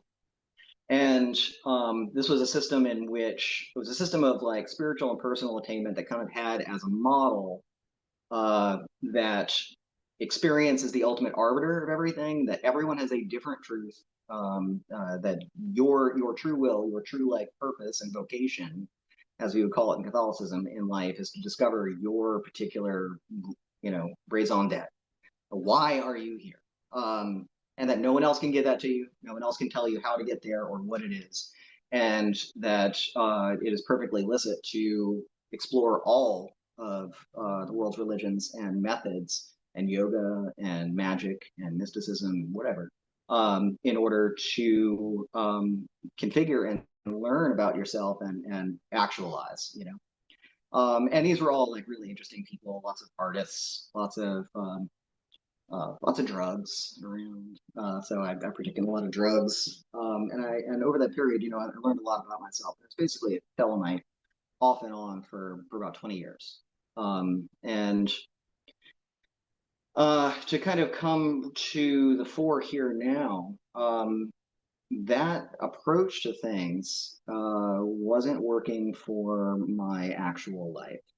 And then the kind of conflict and division and lack of discipline that I saw in the local community and the lack of edification that I saw in that community ended up leaving me with kind of an idea, kind of with despair. I'll just say that. So like my story is incomplete without mentioning that I'm an alcoholic. And so I've been sober for 2 years, from 2021 to 2023, and then I relapsed. And um, uh, anyway, and then I've been relapsing on and off, right? This all kind of came to a head a little over a month ago when I got my first DUI. I was arrested, so I had plenty of time to think about things while I was in jail. Um, but um, but to back up just a bit, September 7th, I had kind of like a moment out of the blue, because what I had been doing in life, and drinking was obviously part of it, but it was more than that. It was a deep spiritual disconnection that I had. I realized that um, I realized that basically that my grandfather, my mom's dad, was a lifelong devout Catholic, had a great life, charmed life, part of the greatest generation, fought in World War II, 4 kids, 16 grandkids, great grandkids, including my kid. And it made him fundamentally happy. And at the end of his life, he was ready to go. He was excited to meet Jesus, in his own words. So it was something that was really like satisfying to him on an experiential level. And so I just had this kind of intuition and inspiration, be like, well, that worked for him. And while I was a Christian on the like spirituality side, the not the intellectual side, but on the spiritual experience side, it was working for me, and it was consistent. It was something that like made me feel fulfilled. And I'll explain what I mean by that in just a moment as like a conclusion. But it essentially occurred to me though that like my grandfather's faith was something that really did bring him real spirituality, kind of a humble spirituality, and something that engaged in him with his community and with his family, and maybe be something to just go check out again. So that day on September 7th, I went to back to my first mass in 20 years, and I was moved by it. And that started a process of studying and praying and reintegrating and reinvestigating, and finding an inspiration that I haven't felt in a very long time. So this is all still like very new, for where I'm at, and it's a different approach now that I have to Christian faith now than when I was a child, basically. Because I have had a lot of experience since then, not only just the experience that everybody has, but also like my engagement with philosophy and with science, that can't go anywhere. Um, so to kind of like wrap it up and conclude, I don't even know where I'm on the timer, but this feels right. So to kind of bring it together, why Christ and why now and all that, and really like the simplest answer that I can give for that is that I have a fundamental resonance with the idea of basically a selfless gift. The idea and I think really it's what it is ultimately a way to like circumvent the ego, in a way that it's easy for me, that makes sense for me. The idea of like forgiving your enemies, literally praying for your enemies, and genuinely from the bottom of your heart wishing them the idea of not seeking to be the top and the greatest and the big man in the hierarchy, but instead being like comfortable, not only comfortable, but with being the low person on the totem pole, but that like, but almost being desirous of it, as because if I'm lower than Bob Appleseed, then I'm giving a gift to him. And this isn't for me about like abasement or self-deprecation or self-hate or anything like that. It's simply that it it flows from the vision of the kind of the Christian God and what the Christian God is, and the image of Christ as like the ultimate gift, where the infinite pours itself out, becomes finite, in order to not only in life like teach and show like the way to properly align yourself as a human being in a culture and in a society, but also to literally experience the punishment for injustice, and so that those spiritual energies that are invoked in that event can then go on and indwell the person that is open to receiving the graces.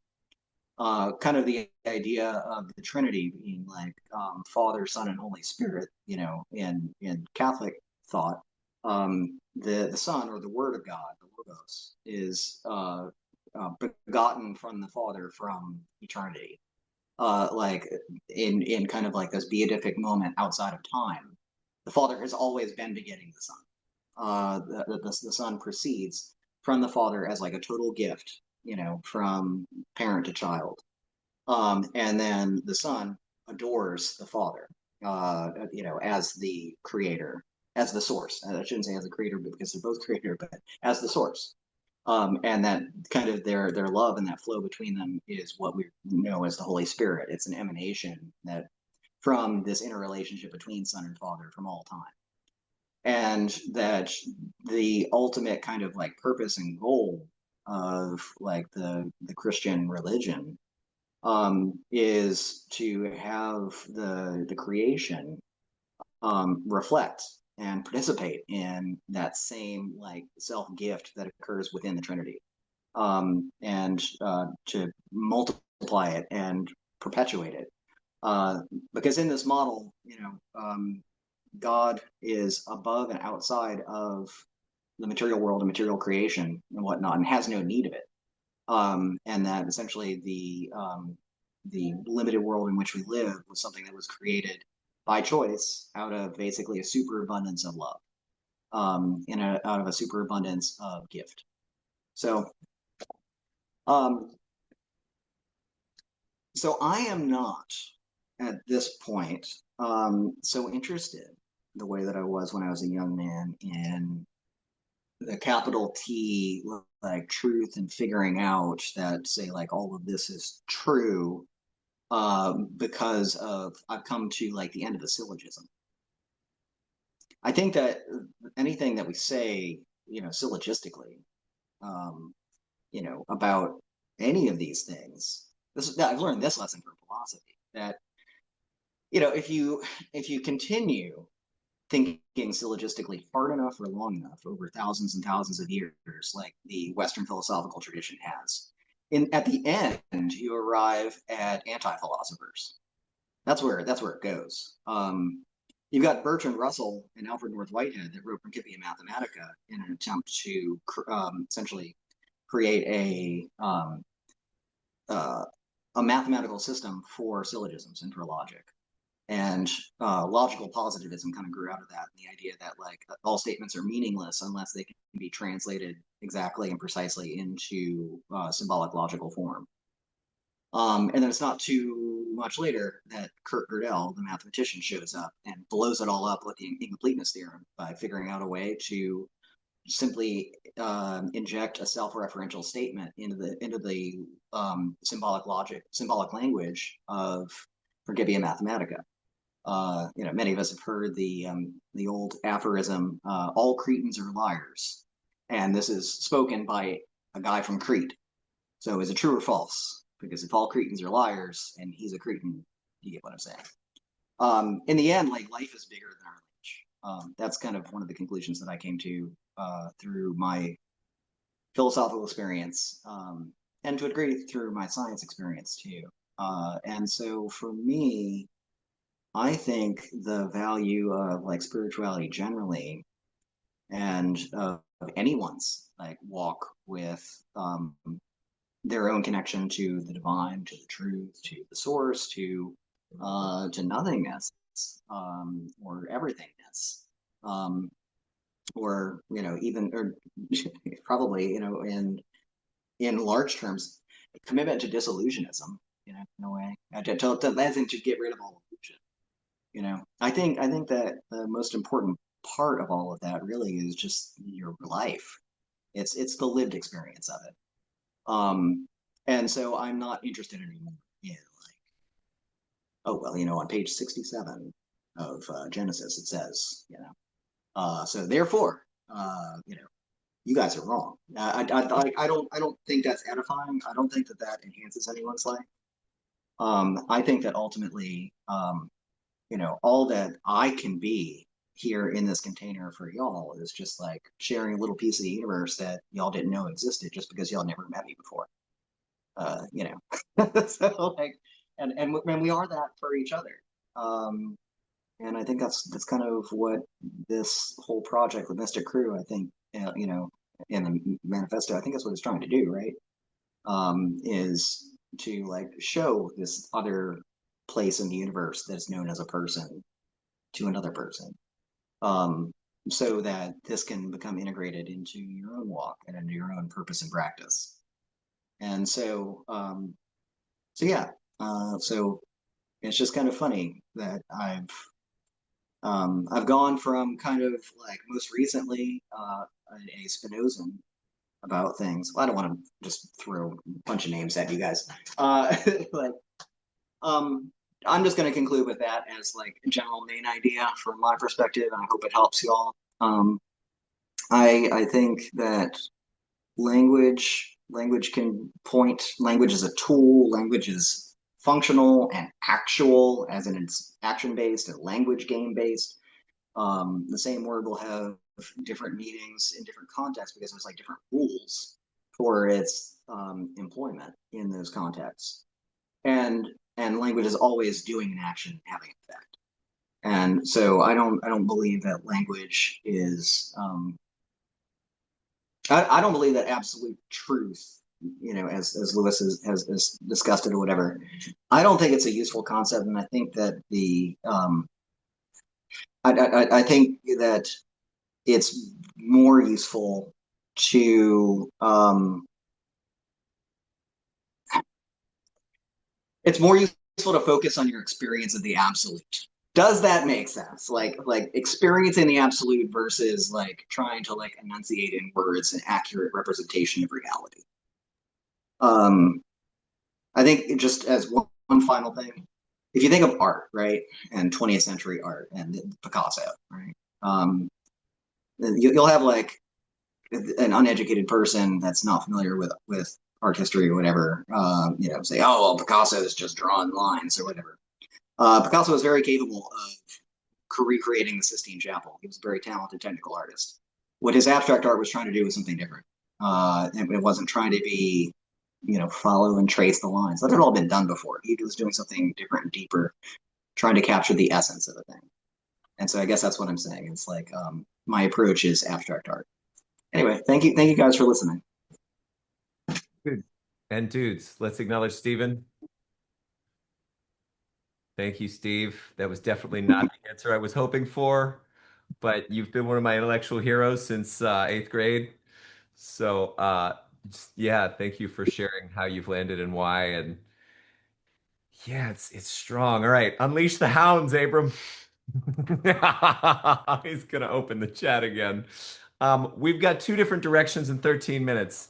Levin, I'm sorry, as facilitator, that's not enough time to dignify and honor you. So you are first next time, and I know we might have to work something out around your schedule for that. But in lieu of that, and something that I forgot at the beginning to do is everybody who's new here gets to share where they're coming from with God, love, and truth. So while I have my personal bias, preference, and desire, interesting, right? For an objective truth that can actually mean something for more than just me, I want to make sure that all of we get our voice in the room. So again, we have two options. One is just questions and answers for Stephen, or we can get your voices into the room. And then part of that could be weaving a thought or two about what you experienced with Stephen into your share. Who wants option one where you get to share? Give me option one because I would love. All right, so we got at least one. We got two. All right, so that the given that that was two of the new people. The motion carries, and and we're going to give at least 2 to 3 minutes to each of those men. Who's got really burning questions for Stephen, though, or comments or inspirations? Feel free to drop them in the chat, or if it's like sufficiently inspired and like Oh my gosh, this is amazing. Feel free to come off a mute. Yeah. Stephen, I'll say this one thing before we go into their shares. I think I was hoping for some kind of way in which you figured out how to answer that objective truth-seeking part of you and reintegrate it. Because like I think the most pragmatic efficiency that I can have in life is to find the truth. And I think that's the nature of science. And the best models that science has produced are based on data and evidence. And yeah, we can be evolving in that truth, but I think if I want to thrive and have a good life like your grandpa, I will seek whatever is the most objectively true. Now, that may be self-torture, that may be destructive to me existentially, but I haven't been able to kill it off yet. And I think mystical experiences are the answer, hence why we're here. Levin says something about focusing on the experience of ultimate truths rather than the definition of it. Yeah, all these discussions are in the realm of language and description, and Vipassana is a practice of sharpening attention such that it behaves like an electron microscope. Yes, sir. Shinzen talks about this in his book version of the Science of Enlightenment, like it's an actual tool. And so I'm looking, ideally, this group would be a collecting and a gathering of minds and hearts and tools that we could go sick onto the data of experience in order to wake stuff up in each other and benefit and thrive through that waking up. And then bring that back to our tradition, our community, our life. And you can experience the ultimate truth of impermanence directly. No doubt, sir. Absolutely. That would get someone to, in my language, at least level 3, possibly level 4. But so we'll go Jonathan, Levin, um, Matthew, and then Matt. And then Matthew and Matt, if you just want to share 1 minute. Well, if that's what you want, I've got plenty of experiments available to share. Well, why didn't you say so sooner? I guess it's because I didn't ask. Sorry. Stephen, did you have something more that you wanted to say real quick? I saw you came back off of mute. Yeah, it's just one minor note. Like I wouldn't say that like I am de facto opposed to like let's put it this way. My relationship with absolute truth is nuanced in that I think that people that talk about absolute truth a lot say a lot of things that I disagree with. And like about the nature of truth, if that makes sense. It's not that I don't believe that there are that it's not that I don't believe that there's not a like causal reality underlying everything. Like in other words, I'd be more comfortable talking about the absolute real, you know. It's the truthiness.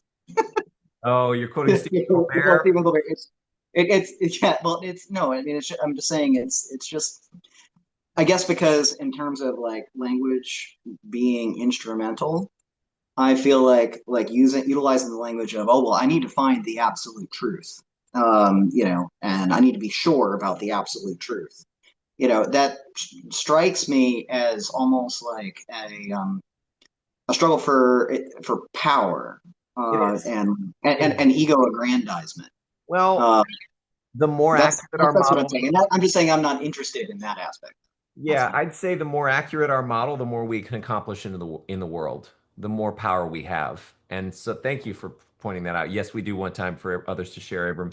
So with your grace, I'd love to give it a California rolling stop. We'll give all four of you newbies 2 minutes each.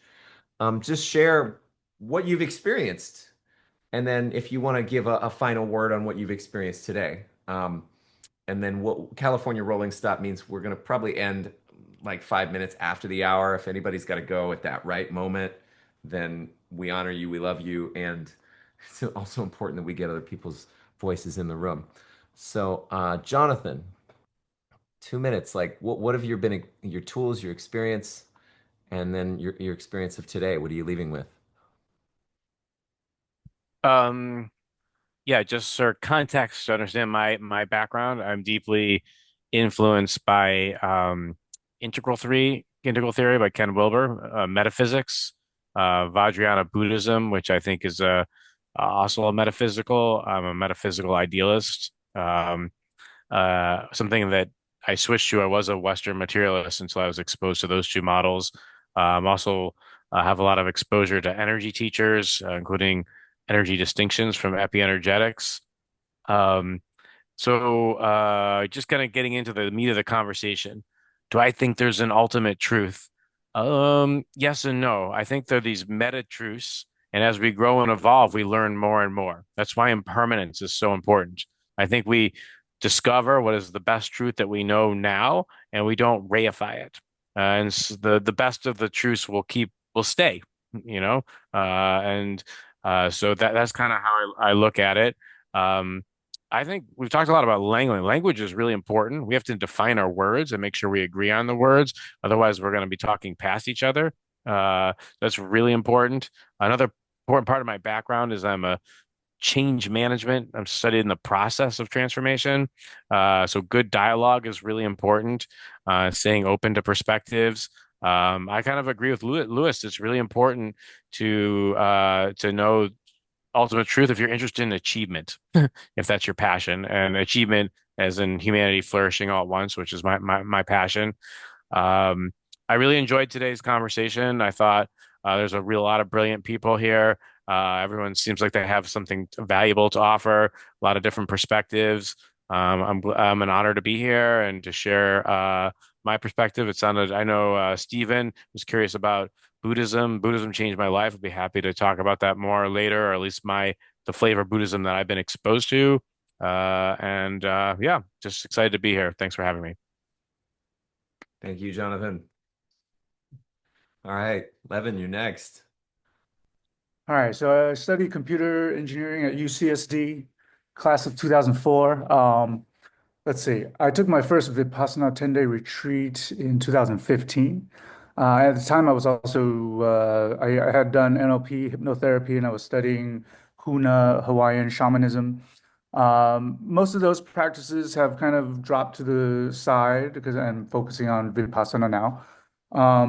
During my first retreat, experienced my first vacation from thinking. Instruction is very simple. Focus attention here as the breath goes in and out. Um, when you do that, it's like you become completely content, focusing all of your attention here. What the mind does is it tunnels into this little fractal area of your experience. Uh, there's many concentration. There's like a lot of documented about concentration development, but in general, the mind tunnels in. It becomes like this curiosity part of it is when you become equanimous, you're not like, so there's a whole part of it called purification of mind. As the mind becomes more purified, it perceives more, perceives more, perceives more. So it literally acts like, to me, it felt like I was an electron microscope. I could tunnel into this and I could spend an eternity just sitting on the mat, just feeling my upper lip. And then on the fourth day, they say use all that concentration and scan your body from head to toe. And on day 8, I felt like my attention was like cool radar. I felt like cool water flowing up and down my body. And on day 8, all of a sudden, all of it became activated. I became aware of every part of my body all at the same time. And I melted into this ball of light, which is like fountains of tiny little particles of sensation, of warm light energy. And I was like, I felt like a fountain, like a sparkler, right? And behind closed eyes, I could also, somehow I saw every meditator sitting there also as a ball of light. And I guess from that point on, I was hooked on the practice and been going deeper and deeper ever since. Um, yeah, I think my 2 minutes are up, right? Yes, I desperately want to give you more, but let's call it a teaser trailer for the future with your generosity, sir. Does that work for you? Sure, yeah. Thank you. I've done Vipassana twice, the 10-day retreat. Everybody should do it. It's amazing. Highly recommend it. You can do it for free here in Texas. Um, like what is it, 3.5-star accommodations at a really cool meditation center right outside of Dallas. So anyway, thank you.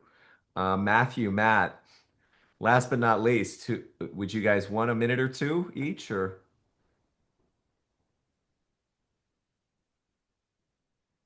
Matthew I'm does. open. Matt, you want to go first though? Sure, I won't be long. I talked enough. Yeah, I come from Buddhism too, but I would not say I'm an expert in any sense. I haven't read the suttas yet. I just went to one retreat, really. I went to a twin retreat, Tranquil Wisdom Insight Meditation with Lewis. Oh my God, you have a counter too. I didn't see that. Jesus Christ. Okay. So there's metta meditation, loving kindness. And yeah, I had a lot of experiences of no self, experiences of um, complete bliss and awe, experience of those things before I was on medicine, right? Ayahuasca, mushroom ceremonies, and whatnot. And it really got me curious. I'm actually going to two more retreats next year. So, Lewis, if you want to join me, you can, or if anyone else wants to and have those experiences, you can. Let me know. It's very cheap, actually. It's like 10 days, like $500. You get 10 days lodging, everything. Um, it's really good. They feed you. So I would recommend. Is that 1 minute for me, or is that a timer for both of us? Just Oh, that checking in. was originally for you, both 2 minutes. So yeah.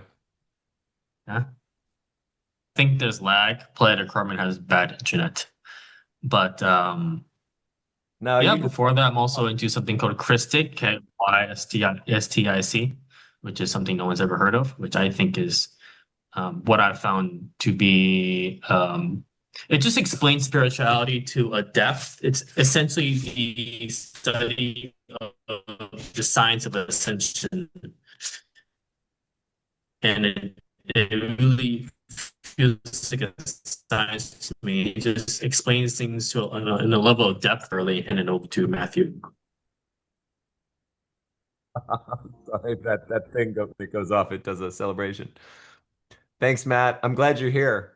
Was this fun? Yeah, I didn't know what to expect.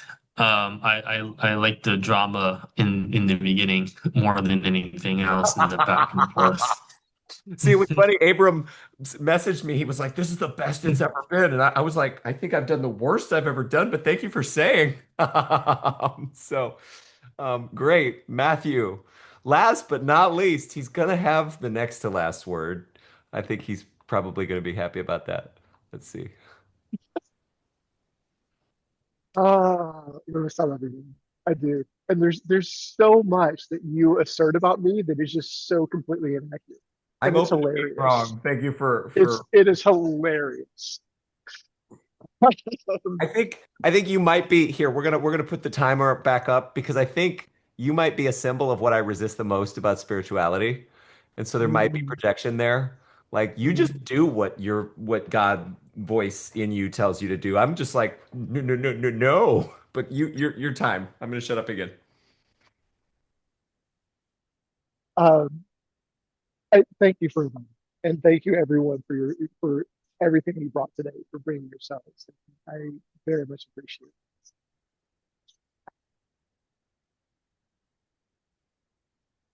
One thing that feels most relevant to share right now is how much of my life I have experienced discovering what I do not want and defining my experience in language seems to be one of those things. I can use language, I appreciate language, I love language, but it's not something that I find captures the experience that I have had.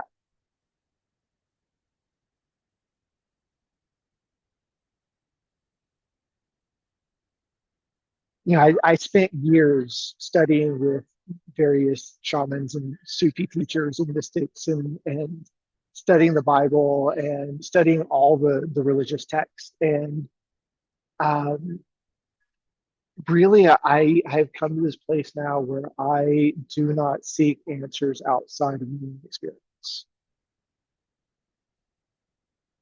And that is what I have found that has led me to this place of content and growing joy in my life. That's just me, though. Your mileage may vary.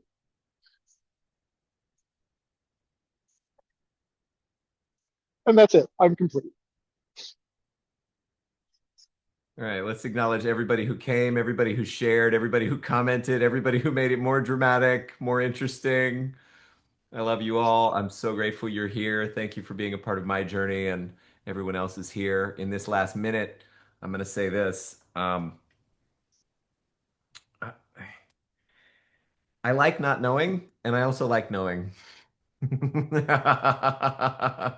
And this is an endeavor and an adventure of seeking more. Who wants to come back? Who wants more of this? Give me a hands up. Yeah, okay. So 11, if you'd like, a month from today, if you're available, you're going to be the one to share your longer version of playing with the electron microscope and what that's done for you. There are comments and conversations that will take place in the group threads on Signal and on Facebook. You're welcome to be a part of it. To whatever degree you feel inspired, that they can get intense, that they can be profuse, like a lot. So don't feel you have to. This recording will be made available in that group thread. And yeah, thanks for being a part of the Mystic Krewe. Have a beautiful day or night, wherever you are. All right. Peace and love, y'all. Thank you. Aloha, everybody. And God bless you.